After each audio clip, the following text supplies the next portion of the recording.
জায়গায় কুয়ালালামপুরের ভিতরে 5টি জায়গায় বিশেষ করে নজরদারিতে ঈদ উপলক্ষে মালয়েশিয়া ইমিগ্রেশন থেকে বলা হয়েছে বিশেষ করে এই 5টি জায়গায় একটু সবাই সাবধানে ইস্যু আছে। তো বিশেষ করে বাংলাদেশি মানুষের প্রতি অনেক ধরনের ইস্যু। তো আসসালামু আলাইকুম প্রিয় বন্ধুরা, তো আজকে আপনাদের সামনে মালয়েশিয়া ইমিগ্রেশন বিষয়ে একটা নিউজ আসছে। তো গত 2 দিন আগে নিউজটি পাবলিশ হয়েছে। তো আশা করি আপনারা সবাই ভিডিওটি মনোযোগ সহকারে দেখবেন এবং সবাই শুনবেন।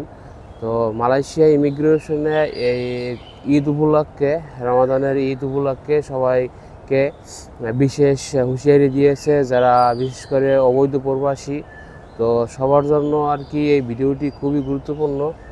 তো বন্ধুরা, ইমিগ্রেশন থেকে বলা হয়েছে মালয়েশিয়ার যে প্রবাসীরা আছে যারা অবৈধ হয়েছে এবং দীর্ঘদিন ধরে অবৈধ, তো তাদের সকলের জন্যই আর কি এই ইমিগ্রেশন থেকে বার্তা।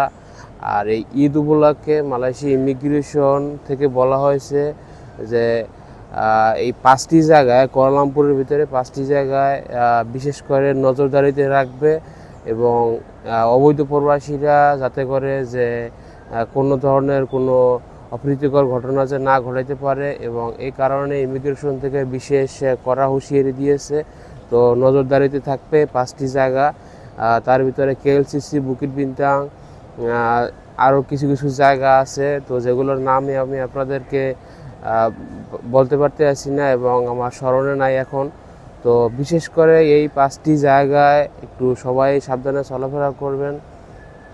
আর মালয়েশিয়াতে এখন কিন্তু প্রচুর পরিমাণ অবৈধ মানুষ দেখা গেছে এবং এই অবৈধ মানুষে কিন্তু অনেক ধরনের অনেক সমস্যা করে এবং এদেশে কিন্তু আসার পরে ভিজিট ভিসায় কিন্তু অনেক মানুষ অবৈধ হয়ে যায়। তো এই যে অবৈধ প্রবাসীরা যারা আছেন, তো তারা কিন্তু একটু সাবধানে চলাফেরা করবেন। বিশেষ করে আমার বাংলাদেশি ভাইরা যারা মালয়েশিয়াতে অবস্থান করেন, তো এই ঈদ উপলক্ষে একটু সাবধানে একটু বের হবেন এবং চারদিকটা একটু খুবই কড়া নজরদারিতে রাখা হবে। তো মালয়েশিয়ার ইমিগ্রেশন থেকে বিশেষ করে এইটা দিয়ে দিছে 2 দিন আগে নিউজটা, তো আমি আপনাদেরকে শেয়ার করলাম। বন্ধুরা, মালয়েশিয়াতে কিন্তু আর একটা বিষয় নিয়ে কিন্তু দীর্ঘদিন ধরে অনেক ধরনের ইস্যু আছে। তো বিশেষ করে বাংলাদেশি মানুষের প্রতি অনেক ধরনের ইস্যু। তো রিসেন্টলি যে একটা ঘটনা ওই যে টিকটকে ভাইরাল হয়েছে মসজিদে ইফতার নিয়ে, তো এই ধরনের অনেক ইস্যু আছে যাতে করে মালয়েশিয়াতে চলাফেরার ভিতরে যে কোনো ধরনের কোনো এদেশি লোকালদের সাথে কোনো ধরনের কোনো বেয়াদবি বা কোনো ধরনের খারাপ আচরণ এগুলো যেন না করা হয়। এবং এই আচরণ দ্বারা কিন্তু তারা বিরক্ত হয়, ক্ষিপ্ত হয়, অনেক কিছু করতে বাধ্য হয়। তো এই জিনিসটা সবাই লক্ষ্য রাখবেন। বিশেষ করে অবৈধ প্রবাসীরা এই ঈদ উপলক্ষে বের না হয় খুবই ভালো। এবং আমি আপনাদেরকে খুবই একটু গুরুত্বপূর্ণ নিউজটা নিয়ে আসছি। তো আশা করি আপনাদের এই নিউজের মাধ্যমে উপকৃত হবেন। আর এই জিনিসটা লক্ষ্য রাখবেন যে চারদিকে মালয়েশিয়াতে কিন্তু প্রচুর পরিমাণ এমনিতেই রেট দেয়, আরও কড়া নজরদারিতে রাখবে এই ঈদ উপলক্ষে।